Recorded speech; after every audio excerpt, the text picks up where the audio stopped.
Hello everybody, this is Toys R Us, and for this special figure showcase and review we're going to be looking at the Generation 1 1993 Autobot Lightformer Deftwing figure. So what we're going to do with this video, we're going to have a detailed look at him in both of his modes to help you decide how you want to display him. Because he's a vintage toy, I'm going to point out things that you need to be aware of if you're after one for yourself. And I can also show you how his amazing and huge accessory with the gimmick that works through this viewfinder and how it can be used in both modes. Now, that is correct at the beginning. I did say 1993 and Generation 1 because if you were lucky enough to live in Europe or Australasian countries, this guy was released in a box in Generation 1 packaging at that particular time. He was obviously then reissued a couple of years later in Generation 2 packing, so he may look familiar because of that. But these little figures, they're quite quirky. They've got the full crazy colour scheme going on, which you'd expect from, I suppose, Generation, or I was going to say Generation 2, but I think he's fondly known, or these figures are known in the States as Generation 1.5. But again, I'm just going to refer to it as Generation 1. So this is his alternate mode, and this is based on a Hawker Siddeley GR1 Harrier fighter jet.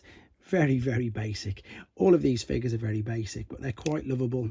And as I've already pointed out, the colour scheme is crazy. Lovely bit of translucent pink plastic there. The landing gear does fold in and out, and the same on the back of the wings. Now, the super thing to be aware of with this is that these little screws in the wings, these wings come off ever so easy. And even though the transformation process is very simple, I will be uploading it separately to show you as well, because I want to do it super slow because it's so easy to break these things. They're so frail, and as I've just said, it's very easy to damage them. So I'm just going to show you both modes and then do a transformation process on another video. Colour scheme works okay. Luckily enough, all this gold plastic we can see isn't actually gold plastic, it's just painted plastic, and that's why thankfully we've got no gold plastic syndrome issues with this. Now, the robot mode, again, quite interesting, but again, super basic. We'll have a little bit of fun and have a look at the articulation on him if you want. And what you can see is the head just moves slightly backwards and forwards, but that is only due to transformation process. See how the wing just sort of moves around on the forearm? It is, you know, these, you'll probably see these with no wings, to be fair. That's the most common fault. The arms do switch around at the shoulders, but this is super stiff and super tough, and it is mainly for transformation process. Same as the movement there at the bicep. You've got the movement out at the side, but again, transformation. He doesn't really have a waist, so he's got no waist swivel, and he's actually got no feet, so there's clearly no ankle rock or tilt.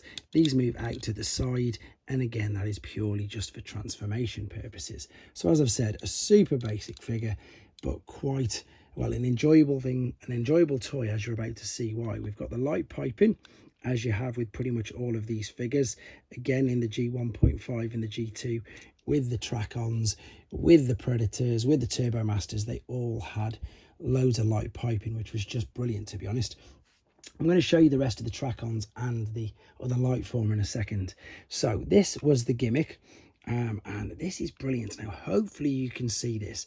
So first and foremost, we've got, if you spin this round, you've got this rotating, which again is fun for playability, but hopefully that you can see this. It is quite tough to see this one. Can you just about make out there's some lines down there? Now, when you spin this, if it's in a little bit of light, you can see that there's pink bolts flying down there. It's quite hard to see, but what I've got is I'm lucky enough, as I say, to have a few. So I've got the Decepticon equivalent, which was known as a trakkon. This is Calcar, and if I hold him there, and if I turn this around, see the beams of light, it looks like firing down there. So it looks like there's lasers firing. Again, it's really hard to see. This is the second take I've had to go at this, trying to have a look with or without the flash. It's really hard. Let's try this one. There you go. If I get it super close, that might take away some of the light. This is from another trakkon, and to be honest, I've managed to get this in its own video. So if you look at, if you type in trakkon to the search engine, you'll be able to see this in much more detail. There it is. You can see it working there, and in fact, I'll probably stick another video up of these working at the end of this. So wait until the very end just to see it. So anyway, so what you've got is you've got a tiny little tab there, and this will fit on the roof like so. So when you're playing in the alternate mode, he's got a huge jetpack or armor pack, a bit like Jetfire, to be honest. You can see where I suppose there's a bit of a homage to that, a huge pack on the back, which is one way to use it. Or if he's in robot mode, what you do is you take this, you fold it out, you extend it all the way out. You've got 2 tabs there either side, and let's see if this is going to work, because this arm doesn't want to move. So let's bring these up to parallel with the floor. Let's pop his hands into them. I'm just going to push that one in, to be honest, and I'm going to balance that there so you can see how it would work, and again how it makes, in honesty, it just makes a great toy. It's very basic, but again, these are toys and they're basic, but they're fun.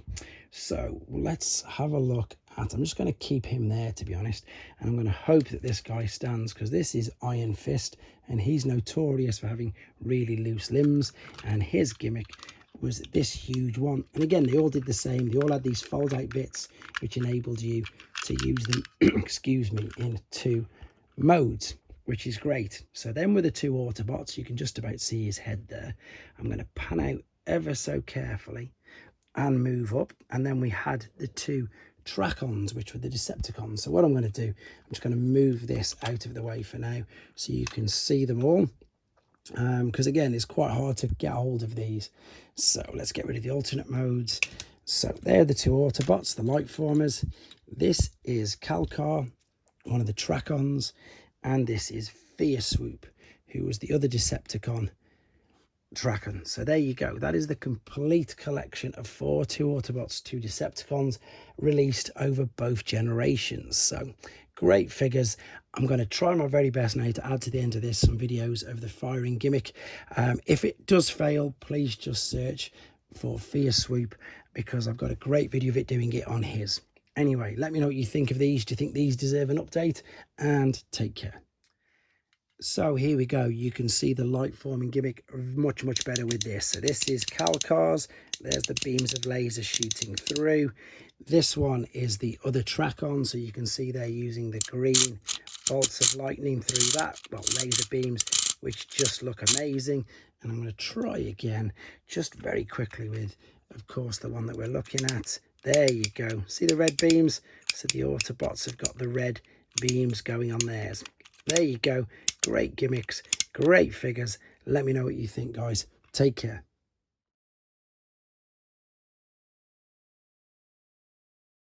Thanks for watching. Like and comment, and don't forget to subscribe.